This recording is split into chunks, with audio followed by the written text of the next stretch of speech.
Welcome friends. स्वागत है एक बार फिर से एनएस फाउंडेशन क्लास में।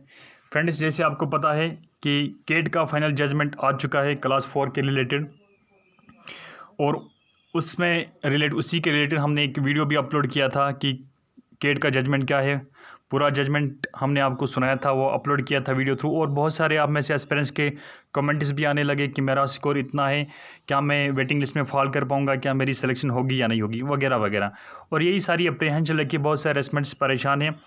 उसी लिए हम ये वीडियो अपलोड कर रहे हैं कि क्या अब वेटिंग लिस्ट का क्या रोल रहेगा, वेटिंग लिस्ट का कितने कैंडिडेट्स का बन सकता है, और कट ऑफ में कितना फ़र्क पड़ सकता है। तो जी हाँ, यहाँ पे यही हम डिस्कस करेंगे कट ऑफ और वेटिंग लिस्ट के बारे में। क्योंकि बहुत सारे जो अभी लिस्ट में हैं, एक अनुमान लगा के चले, सब अजम्पशन है कि ग्रेजुएट्स की परसेंटेज बहुत ज़्यादा है। मतलब अगर 50-50 रखेंगे तो थोड़ा बहुत वेटेज हम ग्रेजुएट्स को देंगे। 60:40 का रेशो लेके हम यहाँ पे चलते हैं कि 60% जो फाइनल सिलेक्शन लिस्ट है वहाँ पे ग्रेजुएट्स होंगे 60%, और 40% जो है वो अंडर ग्रेजुएट्स होंगे।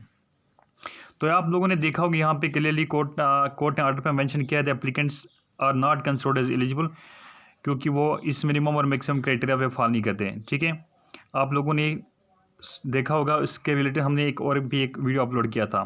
तो यहाँ पे क्लियरली मेंशन किया applicants are not considered as eligible. तो इसके रिलेटेड हमने वीडियो अपलोड किया। आज बात करेंगे, इस वीडियो में हम बात करेंगे cut off for waiting list का। तो देखो, अब कट ऑफ में कितना फ़र्क पड़ सकता है अगर हम यही मान के चले कि 60% ग्रेजुएट्स हैं, और जो टॉप का जो स्कोर हमने पहले बताया, जो टॉप के स्कोर से वो सारे ग्रेजुएट्स ने लिया है, और टॉप की पोजीशन ऑक्यूपाई किया है वो ग्रेजुएट्स ने किया है। और यही हम मान के चलते हैं कि जो 60% जो है वो ग्रेजुएट्स होंगे। अगर 60% कैंडिडेट्स बाहर होते हैं तो ये 60% क्या होगा, ये 60% कैंडिडेट्स जो बाहर हो जाएंगे उनको कहाँ से फिल करेंगे, अंडर ग्रेजुएट से। तो यहाँ पे अगर फाइनल सिलेक्शन लिस्ट की बात करेंगे, अभी जो डॉक्यूमेंट का डीवी चल रहा है, तो डीवी जब चलेगा तो 40% कैंडिडेट्स ही आएंगे।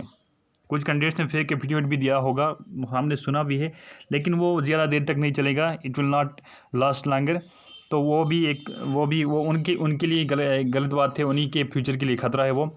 तो अभी हम यही बात करेंगे, ये जब सिलेक्शन लिस्ट आएगी 40% सीट्स की आएगी, यानी कि इतना मान के चलते 3,500 सीट्स का लिस्ट बनेगा। उसके बाद गवर्नमेंट क्या करेगा, जब उनको लगेगा हमारे पास वैकेंसीज फिल नहीं होती है, तो एक टाइप का वेटिंग लिस्ट बनाएगी। वेटिंग लिस्ट मतलब जल्दी जल्दी फिल करेगी। और इस वेटिंग लिस्ट में क्या होगा, 60% से अगर हम कैंडिडेट्स यूजी से लाएंगे, मतलब बिलो स्कोर से लाएंगे, तो कट ऑफ बहुत नीचे गिरेगा, बहुत कम हो जाने का, इतना कम हो जाएगा कि आपको एक मजाक भी लगेगा कि इतने कम स्कोर पे हम सेलेक्ट हो भी जाएंगे। यानी कि कहीं किसी डिस्ट्रिक्ट में 5 मार्क्स से भी कम होगा, और किसी में 10 मार्क्स से भी कम हो सकते हैं, जैसे डिवीजन लेवल में या यूटी लेवल में। तो यही हम मान के चलते हैं कि 5 से 10 मार्क्स डाउन भी जा सकता है।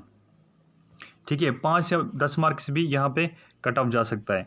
5 से 10 मार्क्स हम ये अनुमान लेके चलते, 5 to 10 मार्क्स नीचे स्कोर जाएगा।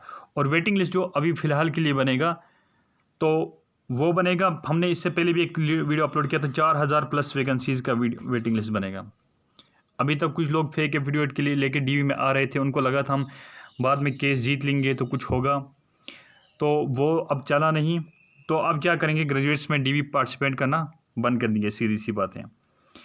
और एक चीज़ यहाँ पे इम्पॉर्टेंट आ रही है खुल के, कि कुछ कैंडिडेट्स का ये भी कहना है कि एफिडेविट के रिलेटेड एक केस कोर्ट में पेंडिंग है। ये केस की वैलिडिटी अब कुछ नहीं रही है, ये केस में कुछ दम नहीं रहा है। ये केस तब तक ठीक था जब तक हम ग्रेजुएट्स एलिजिबल थे। मतलब अगर कोर्ट आज अफेल्ड करता यही कि ग्रेजुएट्स को एलिजिबल करना चाहिए, तो इस एफिडेविट में दम था कि एफिडेविट नहीं लेती कौन, JKSSB। अब ग्रेजुएट्स एलिजिबल ही नहीं है, तो एफिडेविट का मसला है। एफिडेविट का मसले मतलब ये कोई मसला ही नहीं, ये तो मतलब ऑटोमेटिकली डेड एफिडेविट, ये डेड केस है। तो इसमें कोई रोल नहीं बनता है। अब हियरिंग हो जाएगी, इसमें ये डिसमिस हो जाएगी। जब हियरिंग का डेट आएगा पहले इसमें डिसमिस हो जाएगी, ये कोई बड़ी बात नहीं है।